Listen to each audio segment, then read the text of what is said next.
A pale yellow envelope slid under my door like a thin blade. Heavy stock, an embossed seal from a downtown law firm, somehow weightier than any crate of ammo I've ever signed for. I ripped the edge and skimmed the cold lines. Cease and desist, defamatory statements, public apology within 48 hours. Below it, a deep blue signature from a partner with a resume long as a munitions ledger.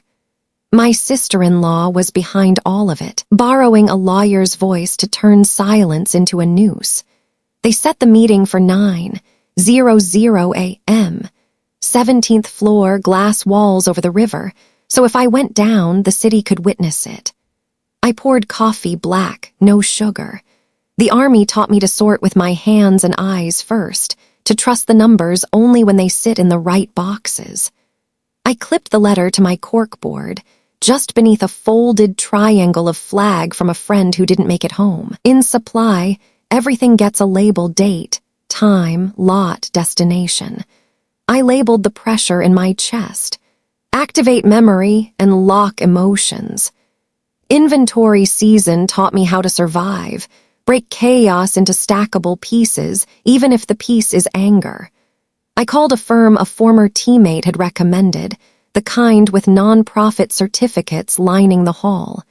The assistant's voice was as unshakable as a winter issue handout. Conference room and independent auditor are available. I repeated 9:00, heard keys clatter, and a confirmation hit my inbox. Subject line: Due Diligence Gold Star Foundation. I forwarded the threat and spun up a clean cloud folder named War Room. That's where I drop every shard. Screenshots of vague fundraising posts, breathy appeals, an event invoice stamped with a logo too new for the foundation's founding date, and most telling, a donor list with one line blacked out. Fear always leaves a smudge. My family group chat lit up. Don't make a scene. We're all one family. One family isn't a pass at the cemetery. I looked at the folded flag and remembered frostbitten mornings on the dock, counting pallets of chow, new latex in my gloves, a fat marker tagging each crate. There's no whatever in a warehouse. Only right item, right amount, right place. I sent a single reply.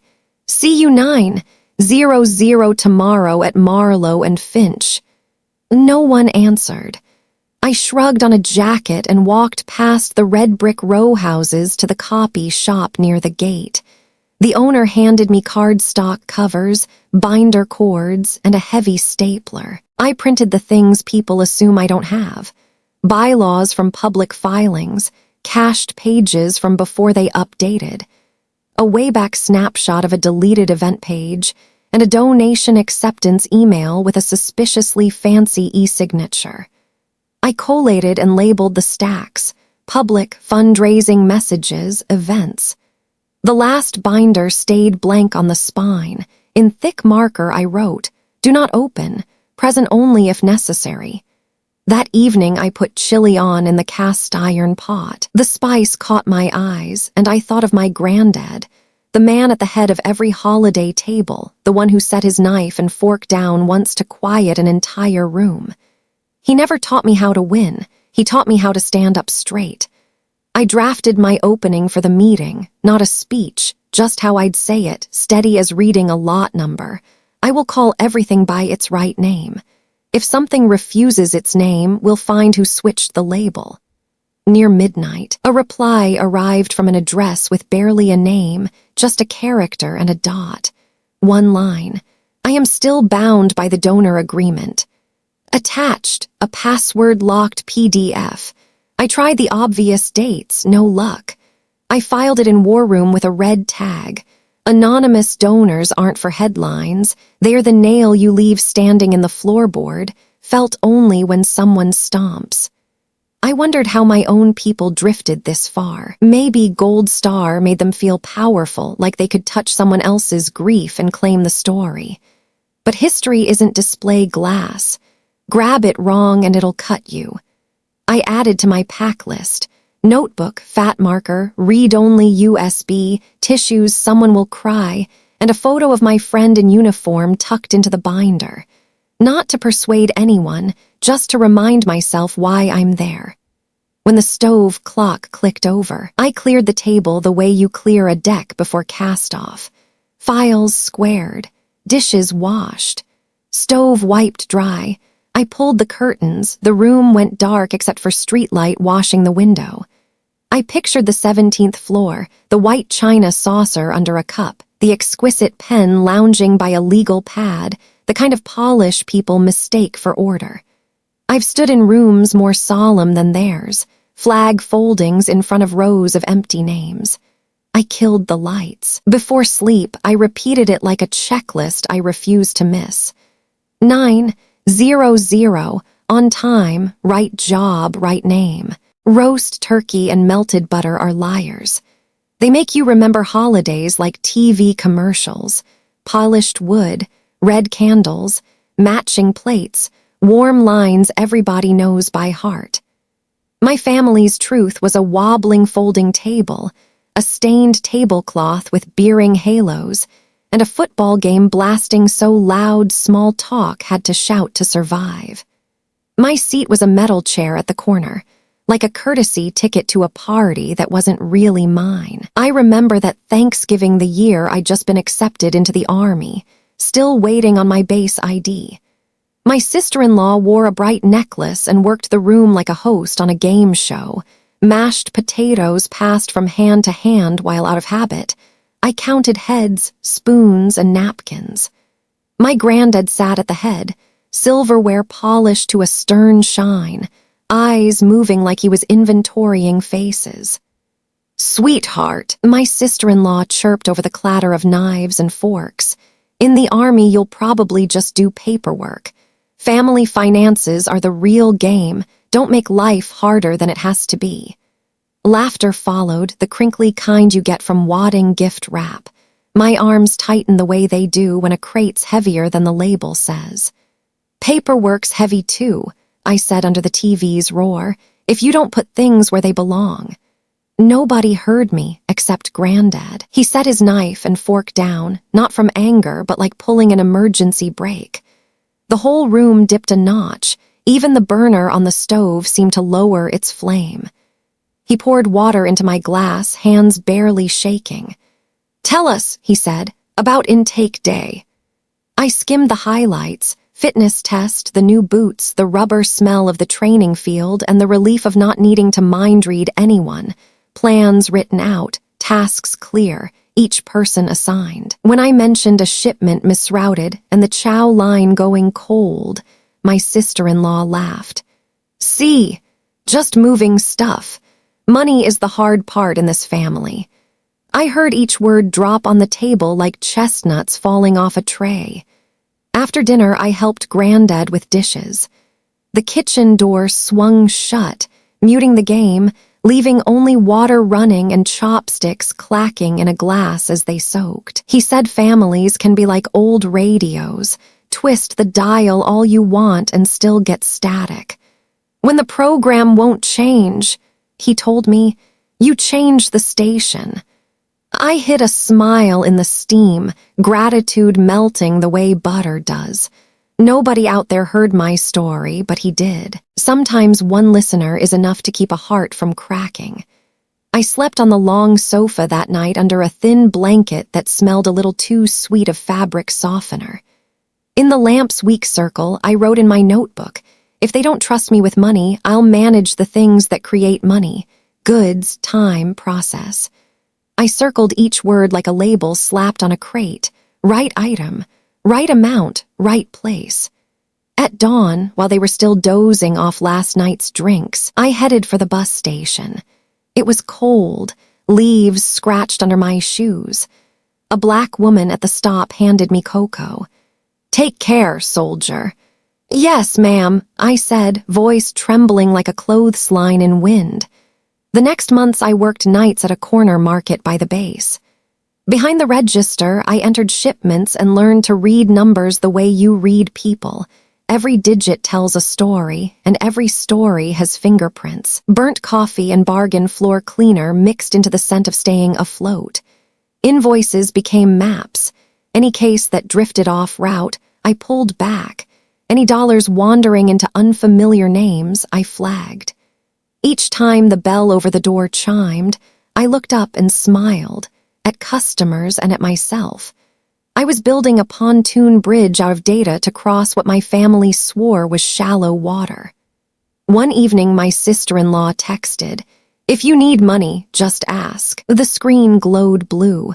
I remembered Granddad's eyes over the sink. I didn't need charity cash. I needed a shared language. I typed back, "I need things called by their right names." She sent a smiley face. Like any bad label, a smiley sticks to anything. They transferred me to the main warehouse soon after. The place felt like a steel cathedral, tall racks, fluorescent halos casting long shadows across cardboard. My trainer handed me a fat marker and a stack of blank labels. "Name everything," he said, "because what doesn't have a name gets lost." I started small, tape rolls, box cutters, nitrile gloves, then bigger, frozen food lots, space heaters, water filters. Name it, route it, schedule it, sign for it. Each signature was a promise. If Chow didn't make it to camp, the hungry would have a name and the signer would have a face. News from home kept dropping into my phone like postcards delivered to the wrong address. Parties, a new car, being grown, measured by what fits in a garage. Sometimes I sent Granddad pictures of the warehouse. Pallets squared, chalk lines straight, a blackboard where I had written right item, right amount, right place. He replied like he always did, orders short as drumbeats. Good work. I kept his texts in a dedicated folder the way you keep gate passes safe for a crossing you know will be bureaucratic and rough, also known as family. Years passed and people learned my language, a hand on the shoulder, a clipped thanks, a coffee waiting by the stack of forms. My sister-in-law spoke in glossy posts, shouty exclamation marks, and the word community inflated like a balloon. I didn't yet know she'd shade in the words gold star to light her own stage. I only knew that one day I'd have to call everything by its name. The only thing scarier than telling the truth is letting it lie there mislabeled, shuttled from station to station until nobody recognizes it. So tonight, with the glassroom meeting looming, that old dinner spread itself out in my head like a creased map. Water-stained corners, dog-eared edges, but the route still there. From the wobbly chair at the corner of the table, past the sink where Granddad's hand weighed warm on my shoulder, through the freezing bus stop, around the graveyard shift market into the bright warehouse. On that map, I marked a small star where I first wrote right item, right amount, right place. From there, a straight line to 900 tomorrow. I closed the flashback like sealing a crate. I'd already labeled it, the cut that wouldn't heal. But a label is just the outside. Inside, I'd inspected the contents: pride, loneliness, gratitude, and a promise. A promise that when I walked through those clear doors, I wouldn't ask anyone to love the uniform. I'd ask for one thing, everything on that table called by its right name. Right place, right time, right person. The rest, history could write on its own. The central warehouse felt like a church that worshipped order. Cool concrete underfoot. White lane stripes beating like a heart. Racks so tall you lowered your voice on instinct. I learned the sound of pallet plastic sliding into the groove, the difference between machine grease and damp cardboard, how to read a shipment with my eyes before I ever scanned a code. In here, talk meant nothing compared to putting the right thing in the right spot. A nod from the floor chief was worth more than any compliment outside the gate. The first person to pull me into the correct orbit was First Sergeant Hartley. Short, dense, high and tight steps bolted to the floor by years of doing. One afternoon, while I was tangled in a bill of lading that looked like a dropped extension cord, he slid a clipboard with 2 blank pages in front of me. "Write it out," he said. "What are you doing?" I rattled off problems. Space heaters arriving late, water filter crates missing rubber gaskets, a driver stuck at the gate because someone fat-fingered the pass. He shook his head.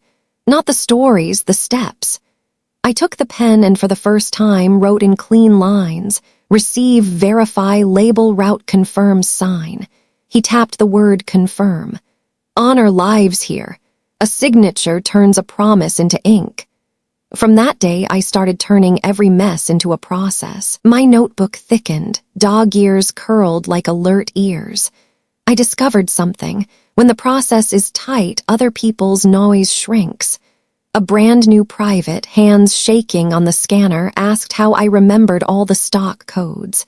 I gave him Hartley's trick, name the smells. Packing tape was sawteeth. Nitrile gloves were rubber rain. Damp cardboard was warehouse fog. Once something has a name, your brain can hold on. He laughed and said only a supply room would talk to smells like family. Hartley didn't hand out praise. He preferred catching me when I thought I'd nailed it. Once I signed the wrong MRE lot because I trusted a smudged print line. He didn't yell.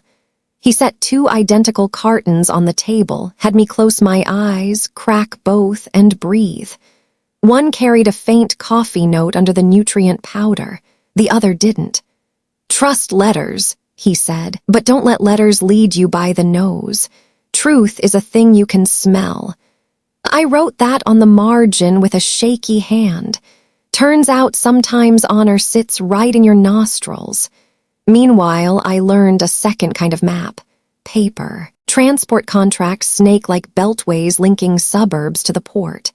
Dock invoices are toll booths, and every stamp is a mile marker. When greed shows up, somebody takes a shortcut. I trained my eyes to catch the tiny tells. A comma out of place, a time-warped abbreviation, a brand new logo stapled to an old permit.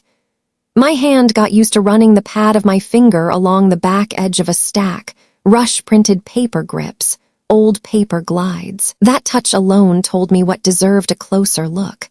Our unit ground through a long training cycle.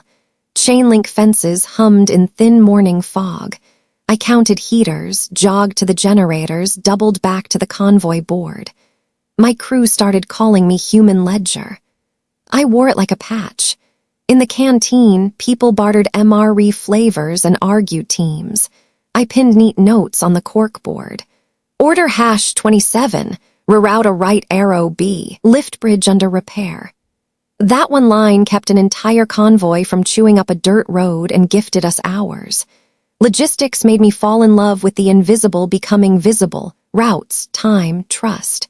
I missed home sometimes, missed Granddad, and even my sister-in-law's camera-ready captions that blared like loudspeakers. I kept reminding myself, don't argue with words, argue with process. When a group claimed 100% goes to those in need, I didn't sneer. I opened my laptop, looked for operating costs, read the annuals, and learned what their 100% really meant. It can be true if a donor covers overhead. It can also be bait without a transparency note. I taped a scrap of paper to my desk, debate only with documents. It rescued me from dozens of useless fights, and it was steering me straight into tomorrow's meeting. Tonight I spread files across the table like a battle map. Left column, public, bylaws, regulatory filings, cached web pages from before edits. Right column, operations, event invoices, venue contracts, platform processing fees. Middle, traces, screenshots, metadata, donor thank you timestamps that didn't match any campaign. With a fat marker, I drew arrows between things that shouldn't normally connect. A communications expense flowing to an event company owned by my sister-in-law's friend. I didn't conclude. I just tied a string I could yank in the morning to see what squeaked. Hartley called to ask if I needed anything. Just one thing, I said. A witness for the process. He promised an email confirming those times I halted shipments for reroute and fixed it without yelling. In this trade, he said, we fight with order. I hung up breathing like I'd just sprinted the yard. Outside, the lot lights painted lazy halos over parked pickups. Oil spots dotted the asphalt like punctuation. I reopened the anonymous donor's message. "I am still bound by the donor agreement," kept looping like a tune missing its last chord. I listed the possibilities: direct donor, scholarship fund pass-through, or an operations donor covering overhead so the foundation could claim 100% to families. Each path was a different lane in a legal maze. I laid out 3 sticky notes, A, B, C, and wrote the questions under each. Where's the contract? What are the restrictions? What triggers D&O coverage if something's wrong? I felt the same lift I get tearing fresh tape from a box. Victory in the sound alone. Honor, I decided, needs an anti-counterfeit strip. People say big words like gold star to blanket the mess underneath. My job is to peel the label, check the contents, and relabel correctly. Tomorrow I won't confess or accuse. I'll ask to lay the process on the table in front of everyone. Who gives, who receives, who holds the book, who signs. I'll speak the language Hartley taught me, the language of steps. If anyone resists, I'll open the binder marked "Do Not Open," present only if necessary, the way you crack a black box after a crash. Before I shut it all down, I wrote a meeting checklist like a convoy order. Public filings, marked-up ledger, images with hashes and notes, Hartley's email, an independent audit request, the opening line about right names, and finally the ask to review the donor agreement once it's unlocked. I underlined right name twice. Anything that refuses its name, I'll ask why. If they tell me not to be so rigid, I'll smile the way I do when I sign a shipment on time. Rigid is the only kindness I know for the dead. When I killed the lights, my reflection floated in the glass, layered over the racks behind me. I didn't see a hero. I saw a walking ledger, ready to put my signature in the right box. And tomorrow, inside that 17th floor aquarium, I'll do the one thing logistics carved into my hands. Deliver everything to the proper destination. Truth to the place where someone needs to hear it. Thanksgiving in a warehouse doesn't come with linen runners or scented candles. We laid a couple of pallets side by side and turned them into a table, stacked aluminum pans with pulled turkey, roasted corn, mashed potatoes, and a gravy pot so hot even Hartley's iron hands kept a respectful distance. Fluorescence cut through the steam, and the haze rose like range fog on a training field. Everybody wore light jackets, cheeks pink from the cold, trading the kind of barracks jokes civilians would call rude. To me, it was music. Jokes are how we keep a place at the table for the ones who should be here and aren't. I set out plastic cups, counted heads, split spoons, and watched as, without being asked, everyone drifted into a circle. Hartley cleared his throat and raised a hand. He's no speech maker. He just read names. Slow, one at a time. The way you read a lot number before you sign for it. Every name was a story and a snapshot. Boots left under a rack, a family photo tucked in a wallet, a coffee that never got finished. We didn't clap. We said, "Here." That "here" wasn't roll call. It was a promise that their place hadn't been taken. I ate light like always. A little turkey, a sip of apple juice, a cracked piece of pumpkin pie. I leave room when I'm on duty. Mid-bite, the bay door kicked open, cold air barreled in, and a private came hugging a foam cooler, grinning. A BBQ joint by the gate had sent over smoked ribs. Someone whistled and the whole room bounced a notch brighter, like we'd finally landed on the right station on a finicky old radio. I took it in and felt a quiet settle. If I ever go down somewhere far from home, I hope the people I love will eat, will laugh, will say, "Here for me." My phone buzzed. Sister-in-law. A photo filled the screen. A young mother cradling a folded triangle flag, captioned, "Gold Star Mom we supported this week. Every dollar counts." Warm filter, background darkened, the whole frame engineered to sit in your throat. The warehouse was loud, but the sound around me shrank like somebody turned the dial. I zoomed in. Bottom left, a wall notice board with lettering I recognized. I snapped a screenshot, blew up the corner. It was the waiting room board at the State Veterans Center. I'd been there, showing an older logo. That logo got retired nearly a year ago. I dropped the pic into War Room and typed 2 words, metadata check. I hit the info icon. The file said it was taken recently. The signage said otherwise. In my head, I pulled the Internet Archive and old posters out of memory. They dumped the long slogan and replaced it with a short line. 2 facts that refused to live together. So either the image was recycled or the scene was staged. I texted back, "Can you send the receipt for support and the consent form so I can update donor records?" She left me on scene. Hartley slid onto the pallet beside me, silent as a generator on idle. "News from home," he asked. I nodded. "A photo," I said. "Wrong logo." He bent the corner of his mouth, half a smile that wasn't.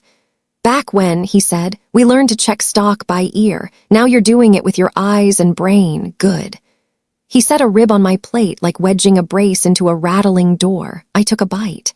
The smoke flavor dragged me back down to the ground.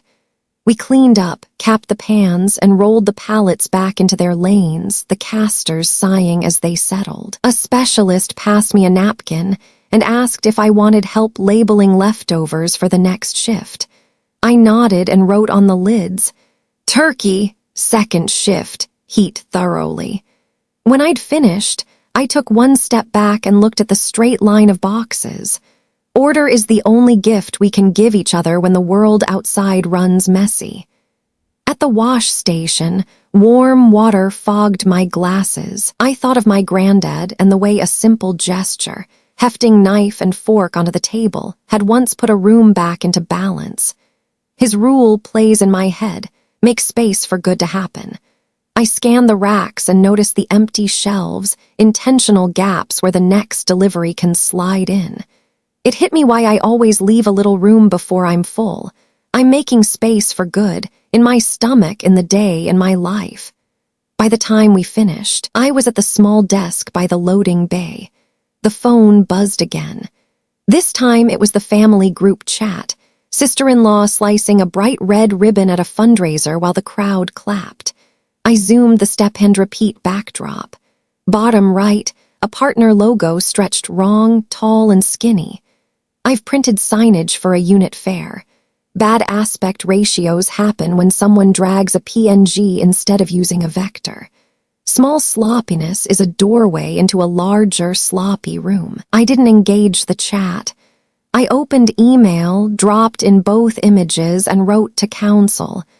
Request, metadata verification, reverse image search, location confirmation, possible inconsistencies.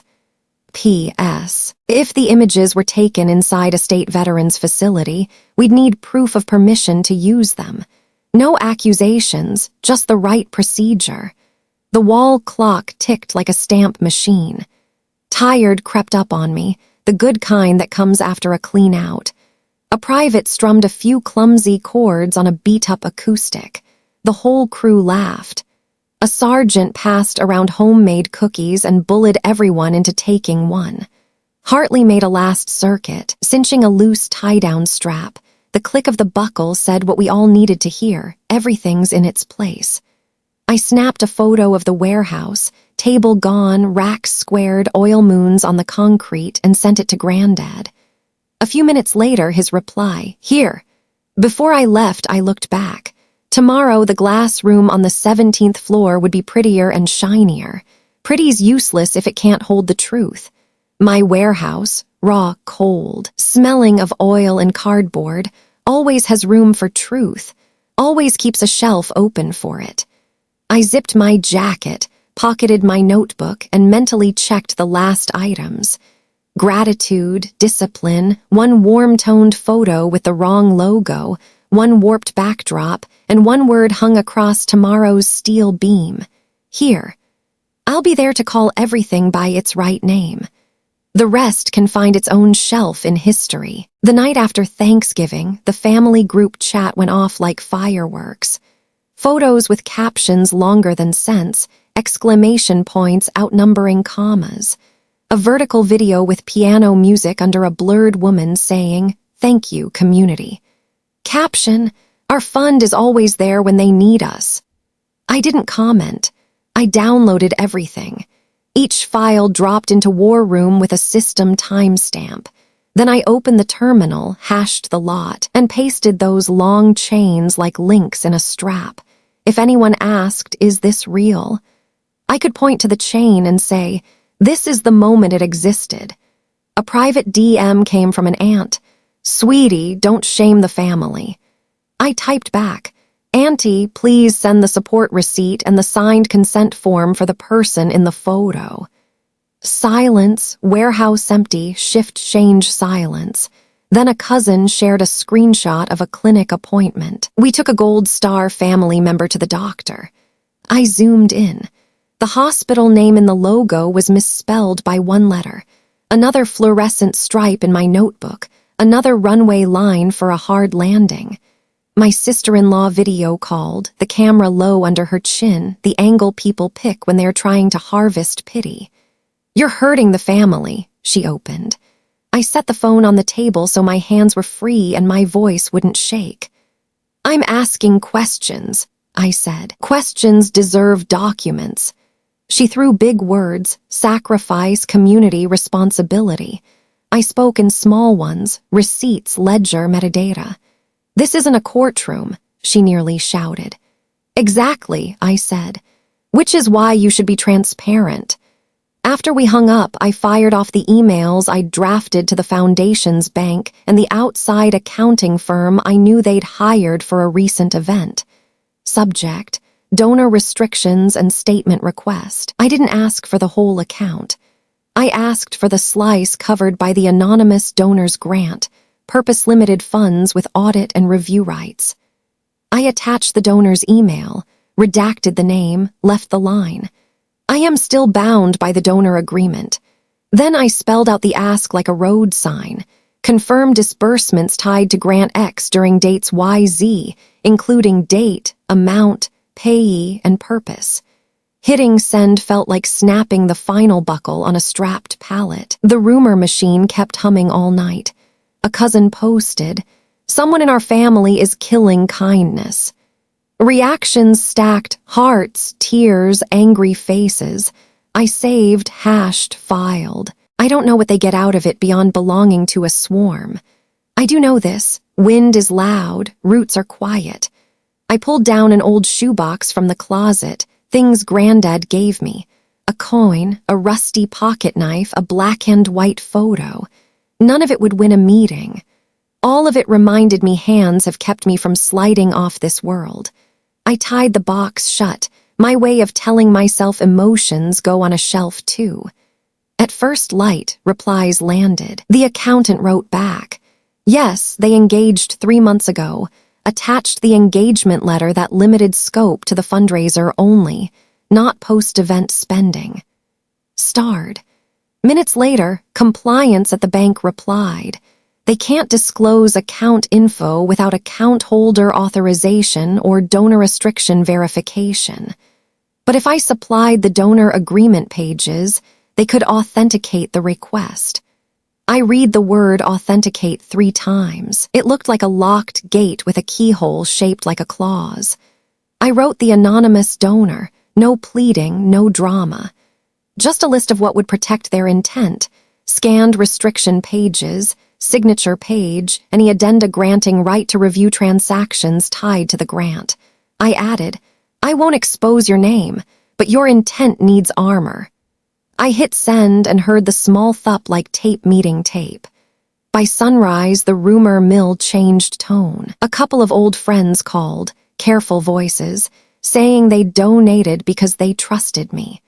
One had used a third-party platform. The receipt only showed a vague processing fee. I asked them to forward the confirmation emails and reference numbers. I opened a spreadsheet and added columns: platform, fee, date/time, linked event. Empty cells waiting to be filled felt like a glove ready to catch something true. Mid-morning, my sister-in-law texted a local news article praising the foundation with C. I opened it, scrolled to the bottom, and found the small print note, partner story, sponsored content. I screenshotted twice, once at the headline, once at the disclosure. I didn't dunk on the outlet. I just labeled what it was, paid promotion, not investigative reporting. The right label makes everything lighter, like a crate finally weighed and logged. By noon, 3 PDFs hit the firm's secure portal. Partial statements from the events account, released by the bank after the donor supplied the restriction terms. Rows appeared like a familiar map: date, description, amount, payee. Between venue, catering, and AV rental, a few lines of consulting wired to a company formed recently. I looked up the business ID. Owner, my sister-in-law's old friend. Paying for services isn't illegal, but consulting is a desert of a word. Cross it without water and you're a fool. I drew lines with a fat marker. Platform a donation, right arrow processing fee, right arrow consulting transfer, right arrow friends new LLC. A circle almost closed. I didn't accuse. I wrote in the margin, request, service contract plus deliverables plus proof of acceptance. Then another arrow, if none, right arrow possible, round trip / self-amplifying echo. I heard Hartley in my head, don't say corruption. Ask where's the contract. First. By late afternoon, a DM from an unknown account arrived.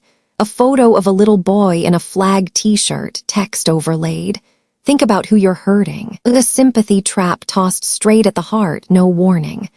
I set the phone down, got water, came back, and extracted metadata. None scrubbed by an app. Hash, file, traces. I wrote in my notebook, when someone uses a child to shut you up, ask for the contract. As the day tilted toward dark, war room thickened like a warehouse in peak season. I reshelved the folders, public operations, traces, and a new one, links, where people, money, and services started touching. I printed key pages, stapled, slipped on covers, numbered the spines. Every thunk of the stapler was a latch, every red string was a route. I thought about the warehouse meal and that round, certain word, here. Tomorrow I'd carry that here into the glass room. Here are the numbers, here are the names, here is the path. If someone called me cruel, I'd nod. I am cruel to incorrect labels. Night fell, the city lit up. On my table sat one last, fattest binder, the spine marked do not open, present only if necessary. I rested my hand on it like on the last crate before the seal goes on. I knew enough of what was inside to sleep. Partial statements, images with stubborn metadata, the accountant's scope letter, and a list of questions that would make any glass room draw the blinds.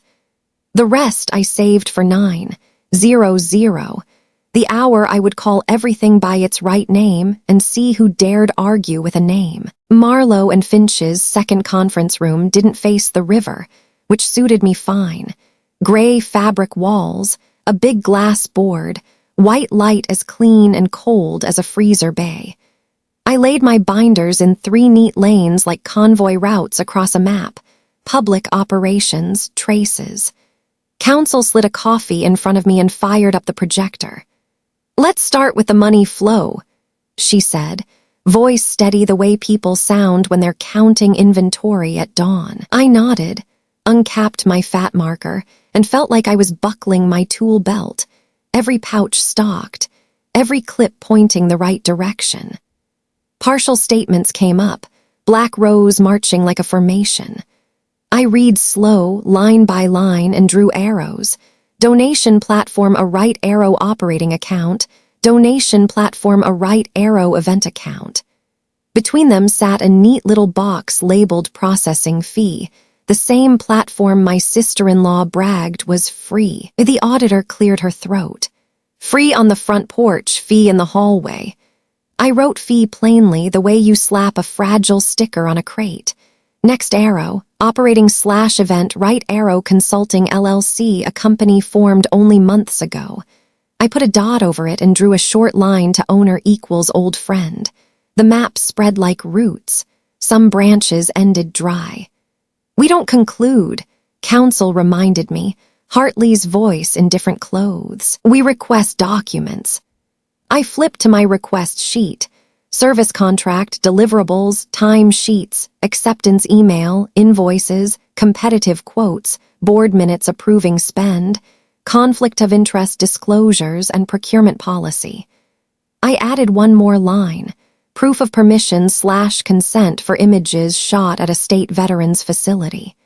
The auditor added, if that partner story was paid placement, we'll need the media contract and disclosure terms. The list rose like a new rack ready to hold the truth.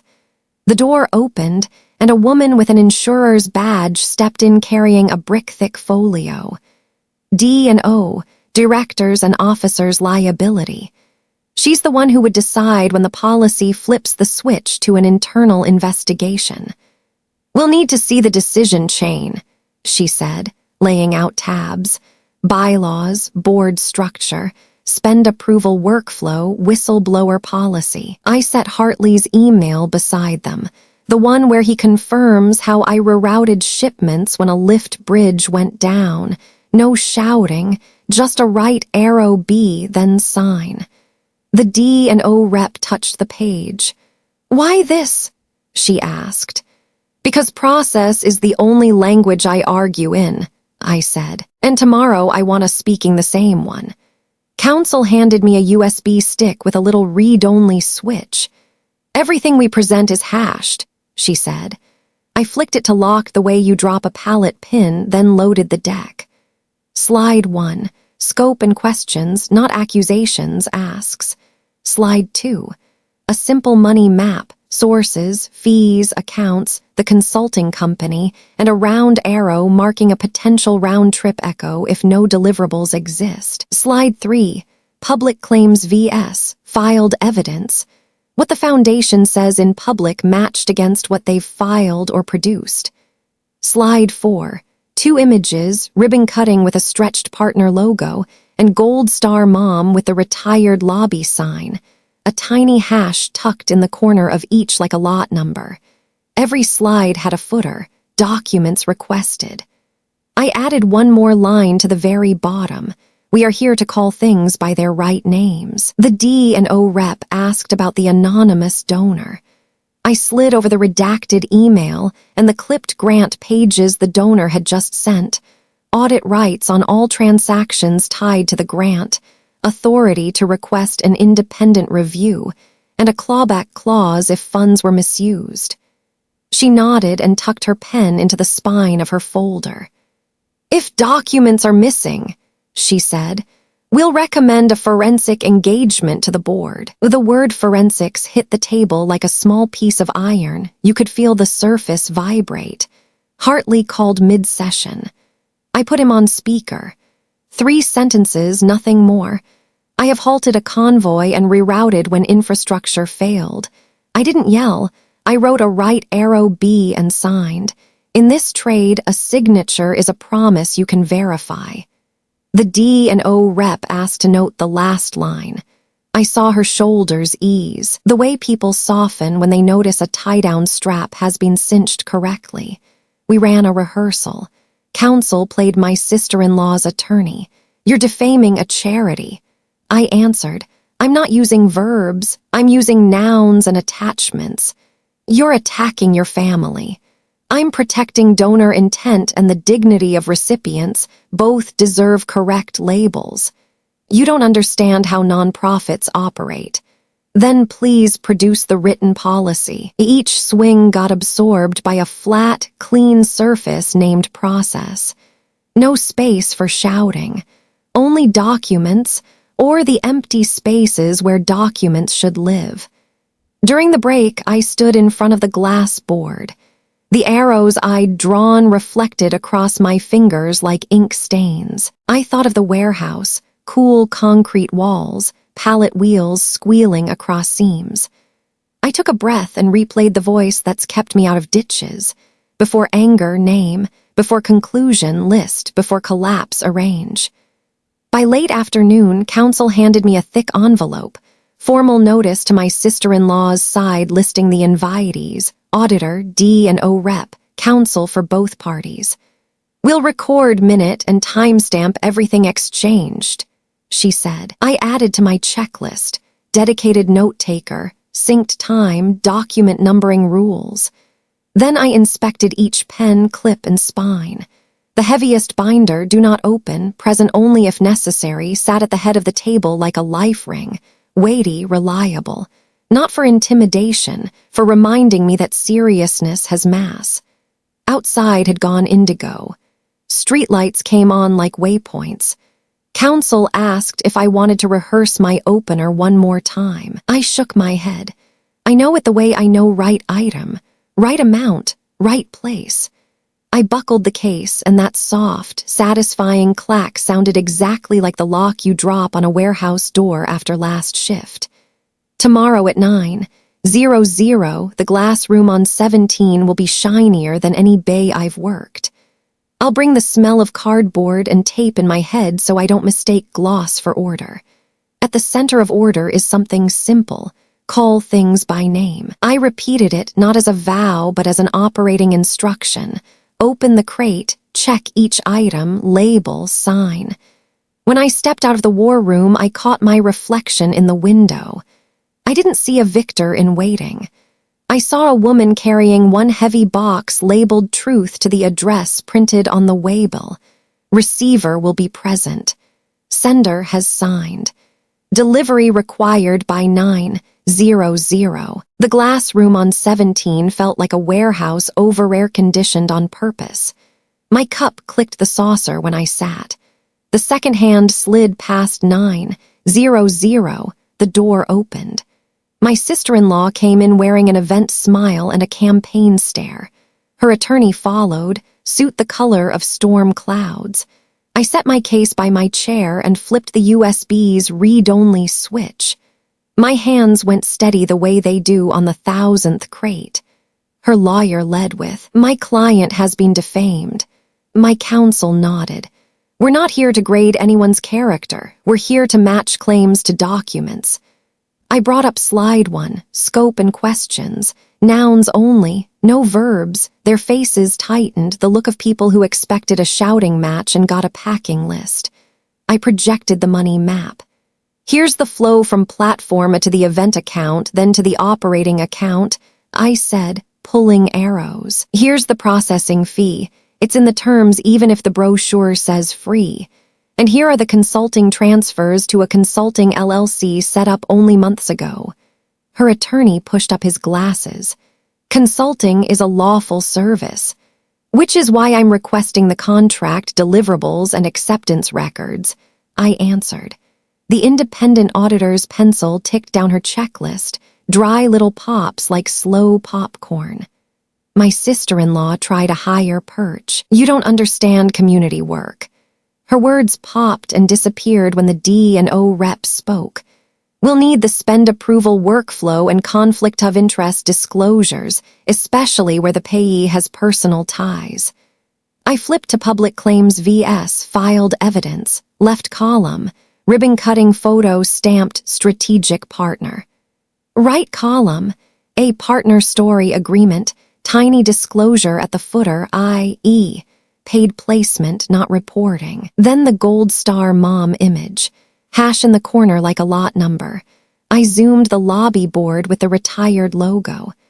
"Please provide the subject's consent form and proof the facility authorized image use," I said. "If it's a recycled image, note the context." Her lawyer stalled, like patting a carton and not finding the label. Silence grew. The HVAC hummed. I slid partial statements onto the table, each page tabbed with a small flag and reference number. "These are the consulting lines," I said. "They route to a company owned by your old friend." I used the word friend as calmly as naming a pallet. "If you have a contract and acceptance, show them." If not, under the donor's restrictions and the D&O policy, I'll be asking for a forensic review. The word hit the tabletop like a metal part, small, heavy, undeniable. The D&O rep neither nodded nor shook her head. She put a dark dot in her notes. My sister-in-law flashed a camera-perfect smile. You're destroying a family over a few consulting dollars. I'm protecting donor intent and the dignity of recipients, I said. Gold Star isn't a logo, it's a name for people who died. Her lawyer cut in, proof of intent. I opened a thin folder, pulled the donor's restriction pages, name redacted, showing audit rights, investigation rights, and clawback terms. Then I tapped play on a short video, a steady voice naming the grant's purpose, scholarships for fallen service members' kids, not PR, not general consulting. Source, he asked. The donor, I said, verified with hash and timestamp. The D&O rep tilted her head. We've already received bank authentication that aligns with those pages. They pivoted to me. You've had it out for her for years, you're biased. My motive is a noun, I said. Ledger. My counsel leaned back. If you have documents, now is a great time to produce them. They slid a 4-page consulting agreement across, deliverables in one vague line, community strategy, no time sheets, no acceptance emails. The auditor counted staples like counting rounds. Missing exhibits, she said. And board minutes authorizing the spend, the D&O rep added. Her attorney flipped, came up empty. I didn't fill the silence. Placed correctly, silence is stronger than an accusation. It felt like standing on the warehouse floor and pointing to an empty shelf where a crate should be. I set down another print, the stretched logo backdrop. Petty, my sister-in-law said. Small, I agreed, like a loose bolt on a truck, but small is how I know when to lift the hood. I slid over the accountant's engagement letter, scope limited to the fundraiser only, not post-event spending. So who reviewed the spending? I asked. Who signed? Their sides stared at the table. Nobody wanted to say no one. The D&O rep closed her folio and spoke carefully. Based on what's been shown, we'll recommend that the board engage an independent forensic team. Effective immediately, non-essential spending is frozen. Also, because potential conflicts weren't properly disclosed, we require updated conflict statements within 7 days. The word frozen brought winter into an already cold room. You just killed next month's scholarship, my sister-in-law said to me. I shook my head. I just kept it alive. My counsel picked up the thread even. So the program doesn't stall. Temporarily hand governance to an independent committee, move the donor's grant into escrow, and publish a clear transparency policy. I opened the thick binder, do not open, present only if necessary, and laid out a short list of people willing to serve. A retired principal, a veteran's advisor, a former chief accountant. I set a photo of my friend in uniform beside the list. Nobody asked why. Someone quietly straightened the photo. Their attorney asked for a recess. Door shut. Heels faded down the hall. The room got so still we could hear pen on paper. I leaned back, feeling full and empty at once. There's no fist pump in this kind of win. It's a warehouse after a storm, sweep, realign, recount, relabel. Do you want to make a public statement? The D&O rep asked. No, I said. I want an internal notice first for the people actually affected. When they returned, my sister-in-law had less stage light in her eyes, more of the human kind of dark. Her lawyer's voice dropped. My client will cooperate and step aside from management pending the findings. I didn't sigh. I put my pen to the minutes. I'll hand over what's needed so the scholarship stays on track, she said, looking past me. And about the consulting. The sentence hung there like a pallet caught in a doorway. Let the investigation speak to that, the D&O rep said. We ended with obligatory handshakes, not feelings. I pocketed the USB and clicked the lock. My counsel squared our papers, checking each staple, a closing-up ritual like dropping the bay door. In the hall, the city doubled itself in the glass. I thought of the warehouse bulletin board with "here" chalked across it. Today was here too, present in the right place, saying the right names out loud. Right and wrong can take their time. Paper and time will talk. I hit the elevator button. In the quiet pocket before it opened, Hartley's voice crossed my mind. A signature is a promise. I'd signed. Now the shipment on the right route would get where it needed to go. A week after the 17th floor meeting, the warehouse found its old rhythm again. I stood at the outbound door while early winter air threaded the smell of cardboard and machine oil. Pallet wheels clicked in the distance like a far drum line. My phone buzzed. An email from the independent committee, escrow account opened for the grant, titled exactly to purpose. Gold Star Scholarship 2025. At the bottom sat my favorite sentence, approved by unanimous vote. I could see Hartley's nod in my head. Unanimous is one more wrap on a tie-down strap. A few days later, they asked me to a high school a few miles off base to award the first check. The multipurpose room wasn't shiny like the glass room on 17. Wood floor creaked. Folding chairs clacked. Ceiling fans swam slow circles. But everything had its place. A straight banner that read Gold Star Scholarship, logos printed at the right aspect ratio, criteria laid out in plain, unglamorous type. I ran a strip of tape along a loose edge and smoothed it flat. A mother stood nearby, clutching her son's folder the way you cradle a folded flag. When I said hello, my voice dropped without meaning to. Hartley got there early with a box of donuts. He set it down and tugged the mic cable like he was checking a cargo strap.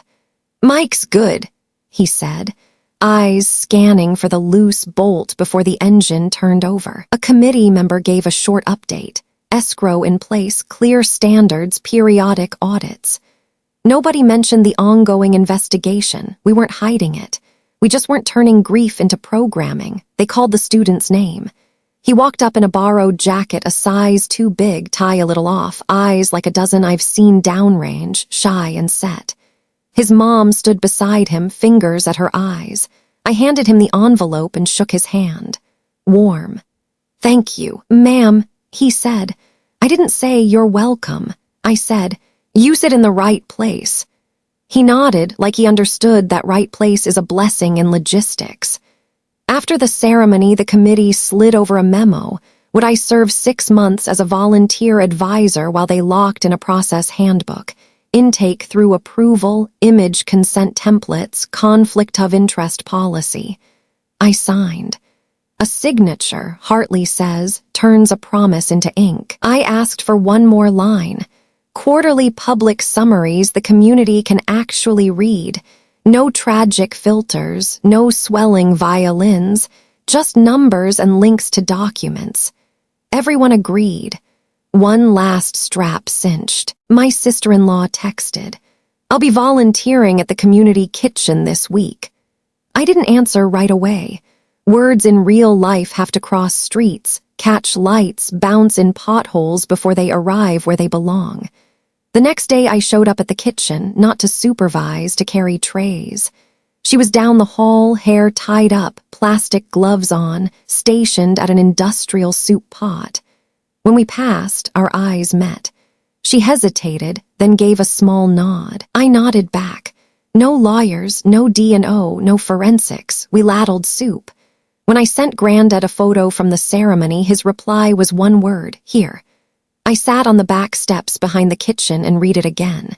It isn't just roll call. It's a coordinate, it says. Right now in this place, someone sees you, calls you by your right name, and leaves space for good to happen. I opened my notebook and wrote, "Family, called by its right name, is a repair process. Not everybody is ready. Good process doesn't need everybody. It needs a start." By the weekend, the committee issued its first public bulletin. Page 1, key changes with small checkboxes and links to source docs. Last page. A thank you from the anonymous donor. No name, just a digital signature and 3 plain words. Intent honored. I tapped the screen the way you touch a dry, clean seal. A friend texted asking why I didn't speak more at the ceremony. I told her the truth. Logistics, we do the job, then step back. Sunday night, I grabbed the late shift. I walked the aisles, brushed a cold palm along the lip of a steel rack, inhaled plastic and new paper. On the bulletin board, I chalked the phrase that built my spine. Right item, right amount, right place. Then under it, smaller, and call it by its right name. I thought about my sister-in-law. Old cuts don't close on their own. But in that kitchen, between ladles tapping a pot and spoons clinking trays, I saw the wound rinsed clean and bandaged with a shift, not a promise. Her line might wobble. She might back away. That's not my lane. My lane is making sure every pallet of truth lands on the proper shelf. When the warehouse clock flipped to a new hour, I dimmed the lights, leaving one narrow spine glowing along the floor stripe, a backbone pointing straight to the loading door. I sat in a plastic chair, opened Granddad's shoebox, touched the tarnished coin and the pocket knife, then closed it. Morning would bring trucks and manifests in the names of people who aren't here anymore. I'd stand at the door, call each thing by name, and sign where mine belongs. If anyone asks why I'm stubborn, I'll tell them because I promised. And promises, once signed, have a route, slow, steady, correct. On my way out, I snapped a photo of the board, 4 chalked words and a tiny checkbox. I sent it to the committee, to Hartley, to the student's mom, and last to myself. No caption. Just a clean frame, no filter, no tears. I'm grateful for the glass room that let me say the names out loud. I'm more grateful for the warehouse that taught me how to hold the pen. At the door, I whispered, "Here." The sound of a person answering her own roll call, mid-shift, under a long job named Family and Duty. I turned the key. Outside, the cold lifted the scent of new paper like a freshly folded flag, set quietly in the hands of the right person.